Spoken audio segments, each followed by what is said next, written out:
Hi ಎಲ್ಲರಿಗೂ ನಮಸ್ಕಾರ. RCB ತಂಡಕ್ಕೆ ಹೊಸ ಆಟಗಾರ ಎಂಟ್ರಿ. ತಂಡದಿಂದ ಹೊರಬಿದ್ದನು ಸ್ಟಾರ್ ಆಟಗಾರ.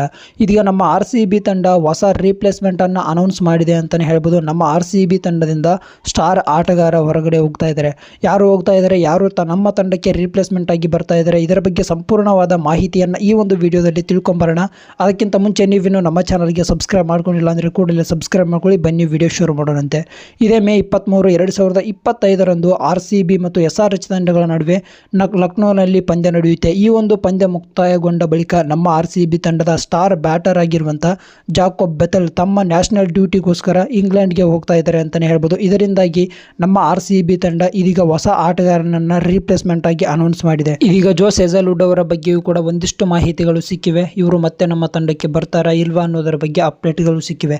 ಇದನ್ನು ಕೊನೆಯಲ್ಲಿ ಮಾತಾಡೋಣ. ಇದೀಗ ನಮ್ಮ RCB ತಂಡಕ್ಕೆ ರೀಪ್ಲೇಸ್ಮೆಂಟ್ ಆಗಿ ಬಂದಿರುವ ಆಟಗಾರ ಯಾರು ಅಂತ ನೋಡ್ತಾ ಬರೋದಾದ್ರೆ ಟೀಮ್ ಶಿಫಾರ್ಟ್. ಇವರು ನ್ಯೂಜಿಲೆಂಡ್ ಮೂಲದ ಆಟಗಾರ ಅಂತಾನೆ ಹೇಳ್ಬೋದು. ಇವರನ್ನ ನಮ್ಮ RCB ತಂಡ ಇದೀಗ ಜಾಕೋಬ್ ಬೆಥೆಲ್ ಅವರಿಗೆ ರೀಪ್ಲೇಸ್ಮೆಂಟ್ ಆಗಿ ತಂಡಕ್ಕೆ ತಗೊಂಡಿದೆ. ಇವರು ಇದುವರೆಗೂ T20 ಕ್ರಿಕೆಟ್ನಲ್ಲಿ 66 ಮ್ಯಾಚ್ಗಳನ್ನು ಆಡಿದರೆ 142 ಸ್ಟ್ರೈಕ್ ರೇಟ್ನೊಂದಿಗೆ 1540 ರನ್ಸ್ಗಳನ್ನು ಕಲೆ ಹಾಕಿದ್ದಾರೆ. ಇವರು T20 ಕ್ರಿಕೆಟ್ನಲ್ಲಿ ಕಲೆ ಹಾಕಿರುವಂಥ ಹೈಯೆಸ್ಟ್ ಸ್ಕೋರ್ ಎಷ್ಟು ಅಂದರೆ 97 ರನ್ಸ್ಗಳು ಅಂತಲೇ ಹೇಳ್ಬೋದು. ಇವರನ್ನು ನಮ್ಮ RCB ತಂಡ ಜಾಕೋಬ್ ಬೆಥೆಲ್ ಅವರ ಬದಲಿಗೆ ಇದೀಗ ನಮ್ಮ RCB ತಂಡಕ್ಕೆ ರೀಪ್ಲೇಸ್ಮೆಂಟ್ ಆಗಿ ತೊಗೊಂಡಿದ್ದಾರೆ ಅಂತಲೇ ಹೇಳ್ಬೋದು.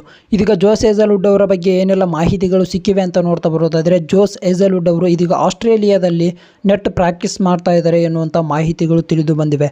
ಇವರು ನಮ್ಮ RCB ತಂಡಕ್ಕೆ ಪ್ಲೇ ಆಫ್ ಮ್ಯಾಚ್ಗಳಿಗೆ ಅವೈಲೇಬಲ್ ಇರ್ತಾರೆ ಅನ್ನುವಂಥ ಮಾಹಿತಿ ಇತ್ತು. ಅದರ ಜೊತೆಗೆ ಇದೀಗ ಮತ್ತೊಂದು ಗುಡ್ ನ್ಯೂಸ್ ಏನು ಅಂದರೆ ಇವರು ಲಕ್ನೋ ಸೂಪರ್ ಜೈಂಟ್ಸ್ ವಿರುದ್ಧದ ಪಂದ್ಯಕ್ಕೂ ಮುಂಚೆನೇ ನಮ್ಮ RCB ತಂಡವನ್ನು ಸೇರಿಕೊಳ್ಳುವ ಸಾಧ್ಯತೆ ಇದೆ ಅನ್ನುವಂಥ ಮಾಹಿತಿಗಳು ತಿಳಿದು ಬಂದಿವೆ. ವಿಡಿಯೋ ಇಷ್ಟವಾಗಿದ್ದರೆ ಒಂದೇ ಒಂದು ಲೈಕ್ ಮಾಡಿ. ಹೆಚ್ಚಿನ ಅಪ್ಡೇಟ್ಸ್ಗಳಿಗಾಗಿ ತಪ್ಪದೆ ಚಾನಲ್ಗೆ ಸಬ್ಸ್ಕ್ರೈಬ್ ಮಾಡಿ. ಧನ್ಯವಾದ.